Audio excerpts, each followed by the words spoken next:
science of anthropology is the study of man, human characteristics and human cultures.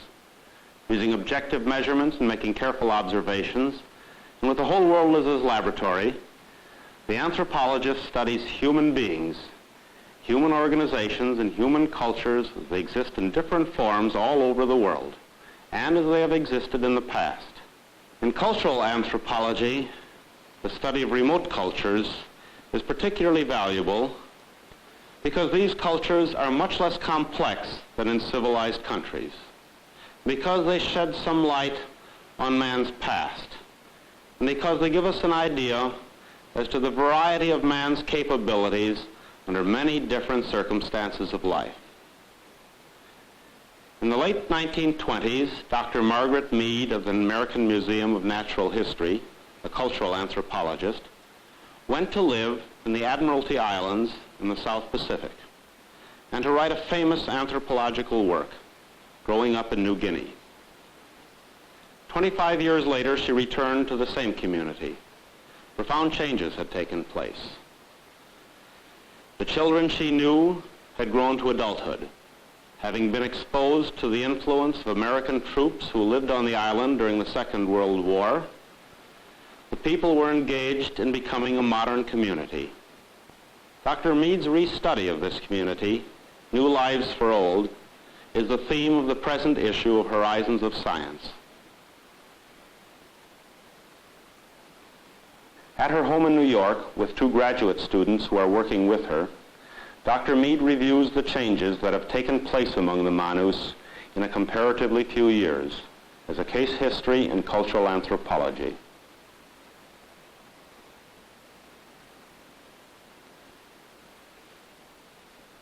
Of course, many people think of objects like this as curiosities, sort of thing a sailor brings back, or in latter-day times a tourist brings back. This isn't the sense in which an anthropologist collects these things. Each one of them is a record of the way of life of a people. War charms like this are absolutely typical of the Admiralty Islands. You don't find them anywhere else in the world. Made of frigate bird feathers with this wooden frame and carved head, and they're made to fit on the back of one's neck, like this. And then you wore them to war, and they made you get up. They made you more valiant and more willing to fight. The Manus were a seafaring, trading, fishing people, living in a lagoon in houses built on stilts, and trading all through the other islands of the Admiralties for their starchy foods, for wood to build canoes, for all the things that they used. They simply themselves had fish. And then they brought all these objects in, beautifully carved things. They didn't carve themselves. Tons of sago, shell money, and exchanged them around marriages. A marriage between a boy and a girl was the focal point for enormous exchanges, which included the bride being dressed in skirts made of money. Feel it, Trudel. See how heavy it is. And she had to wear 2 of these, and dog's teeth around her head and dog's teeth around her throat. And then the men would wear war charms on their backs, hold spears in their hands as they insulted each other and dared each other to be able to pay these enormous expenses back. And the whole society was tied together with this series of exchanges in which people, older men exploited the young men whose marriages they'd paid for in order to trade more things and exchange more dog's teeth and more shell money, which got more sago work, and people ate the sago, and then they traded again. Now, the record that we're able to bring back, or were able to bring back in 1928 and 1930, consisted of still photographs, and not so very many of them, 200 or 300, notes, of course, and the things that the people made. We call these things that we can bring back and put in a museum and keep as a record forever, material culture. So we can take all these things, the pictures, the notes, and all the objects that they make. All the real ones, and then sometimes we have them make small models too, and bring them back to the museum, and this gives us the material for building dioramas or small models in the museum to show how life really was, life that is completely vanishing. The only place in the world where it's possible to see an old-style Manus village today, as it was in 1928, is in the American Museum of Natural History. Life in the village was onerous, and people worked hard and long hours. There were rigorous and burdensome taboos. Women had to wear rain capes made of mats so that at any moment they would be able to hide their faces from their male relatives by marriage or the male relatives of their future husbands. These taboos burdened the entire community. There was not a Manus child in the village who was afraid of water. They learned to swim as soon as they learned to walk, and babies were not even taken out of the house until they had learned to hold on tight to their mothers' backs. Children were given tiny canoes in which to experiment with canoe handling.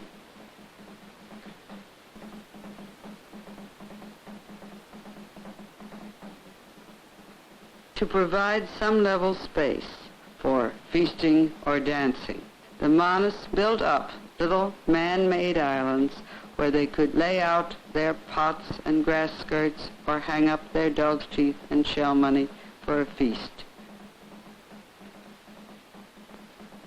It was a society dedicated to work, driven by fear of supernatural punishment, but lacking any respect for single individuals which would have placed them above value of dog's teeth or shell money. The old village rang with anger, wife-beating, imprecations, and threats of sorcery and revenge.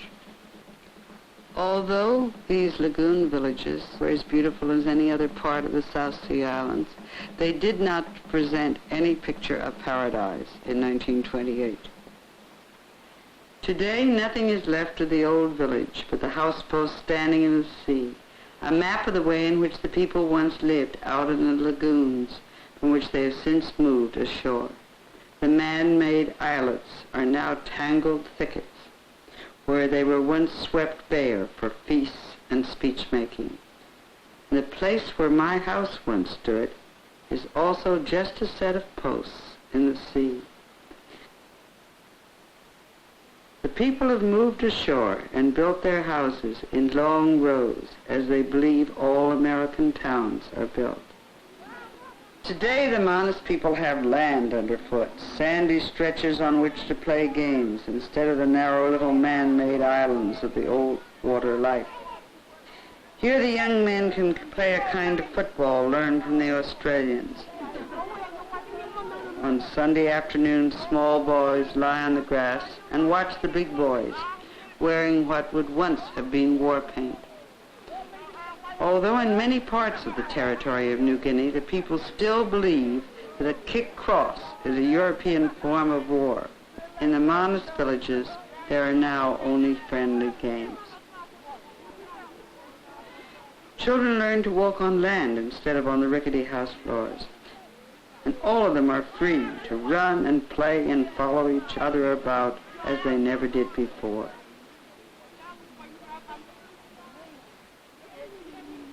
The children, some of them dressed in sunsuits from Sydney, and some of them dressed in nothing at all, dance new dances as the boys play imitation ukuleles. Sometimes the schoolboys dance a new dance, which they say is an American dance, because they saw it on an American film.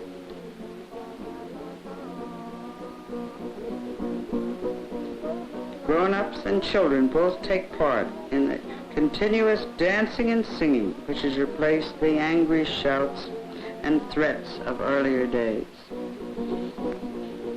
On land, children have time to make friends with kittens, and mothers can commend a dog to their children, no longer frightened or worried for fear they may fall into the sea. Babies learn to walk on a large expanse of sand now. A mother sets her baby down, giving him a ball to encourage him. The mother stays at a distance.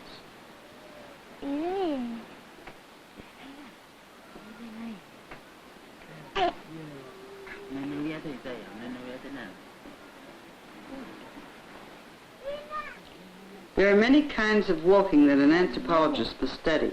People going to feasts, carrying feast food on their heads. People coming home from work, walking casually. And people walking with a great sense of importance, showing by the way they carry themselves that they are engaged in something important. In this case, showing that they are going to church. The leader of the village, for whom American clothes are formal dress, walks with a special air of importance on his way to church. In the small temporary church, used while a new large one is being built, hymns are sung in Neo-Melanesian. People fill the little church, men on one side and women on the other.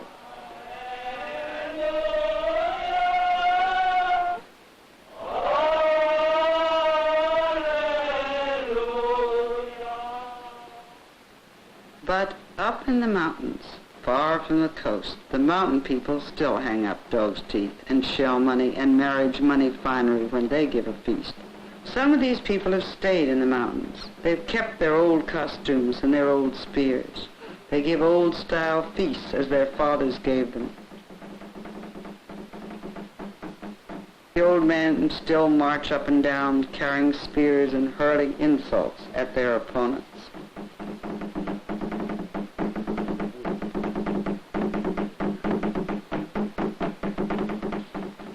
The big men who give the big feasts still wear war charms on the back of their necks. Each feast organizer may insult his opponent and challenge his ability to repay what he has been given.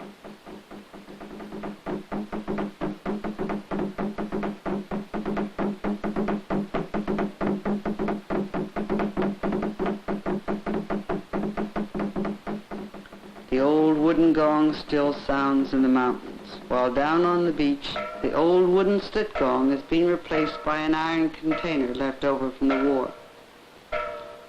For a wedding feast today, women put on their modern clothes.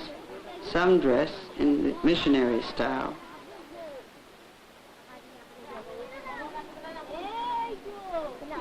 Some in new clothes imported from Australia. There are no longer big exchanges of dog's teeth and shell money. The marriage ceremony, begun in church, ends with the bride and groom shaking hands. The groom with all the men and boys, the bride with all the women and girls. The bride accompanied by a very ancient matron of honor. The bridal feast itself is spread on tables left over from army days.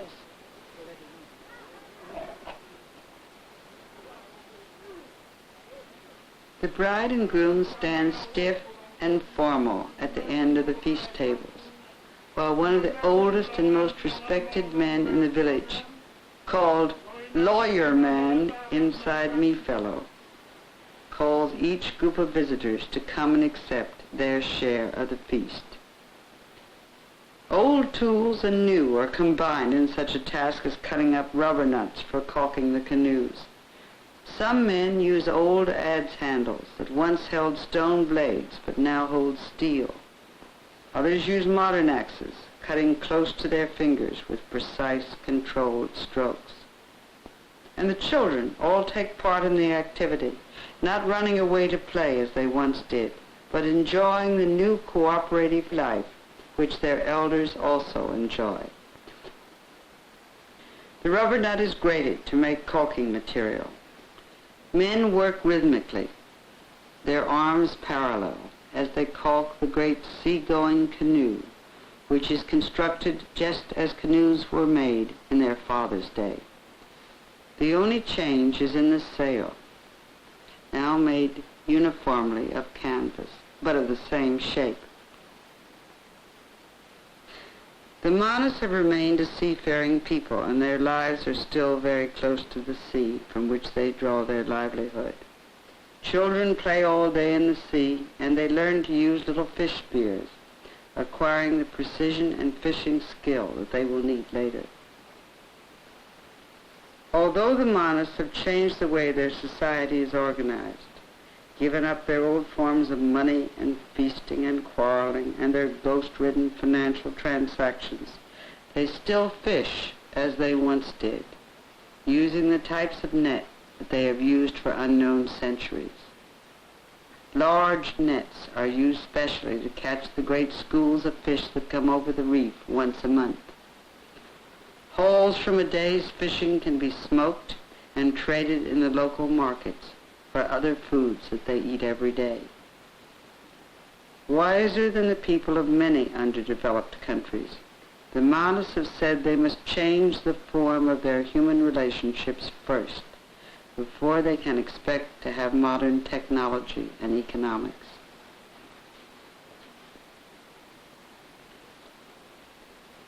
As the sea people still fish, the women of the land still work sago, crushing the starchy pith of the sago palm to prepare the staple food upon which both sea people and land people depend. By continuing their old methods of food getting, these people are still well nourished.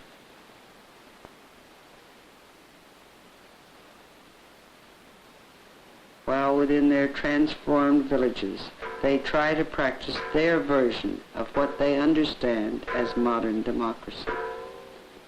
In the lagoons, where the men still fish, the posts of the deserted villages stand, monuments to the past the Manus believe they have left behind them forever. And so in this comparison between the old and the new, we have a record of how a group of human beings moved from the edge of savagery into the modern world. Because we have a record of the actual individuals themselves, and because we know what they were like and what they would have been like if they hadn't changed, we're able to measure the change. In addition to discharging the traditional task of anthropology and rescuing this vanishing culture, which, if it hadn't been studied in 1928, we wouldn't have the record of today, we have also been able to begin the scientific study of change. We need today to know about change more than we need perhaps any other kind of scientific information. How human beings change and can change rapidly in groups so as to adjust to the enormous changes that are taking place in the world as communications bring us all together, bring primitive people, ancient traditional people, and modern people into one network, and all of us are facing a change in one generation that may be even greater than the change that brought the Manus from the Stone Age into the present.